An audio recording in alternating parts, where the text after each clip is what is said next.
selesanya bahu. Yang 24 mata punya guys. Kita bagi kat orang yang suka pakai benda ni. Saya dah cuba daripada semalam dah ni.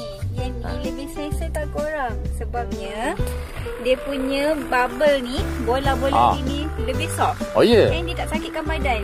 Setengah yang sebelum ni dia tajam tau. Letak dia sakit rasa pegel. Yang ni tak. Yang ni smooth je. Dia ada kecil besar. Yang merah ni? Ini infrared untuk pemanasan dia. Cuba tekan-tekan.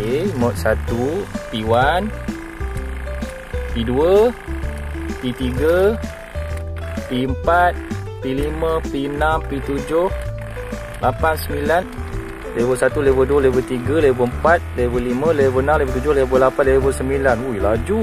Yang tak payah. Cantik sikit. Ni siapa yang suami ni tak rajin urut, boleh ambil yang ni. Urut sendiri. Boleh jauh. Seronok dia. Kalau korang nak dapatkan produk ni, korang boleh dapatkan dekat beg kuning. Yang ni baru tau. Smooth je and then tak sakit badan. So korang yang mana saya lenga-lenga boleh dapatkan sekarang.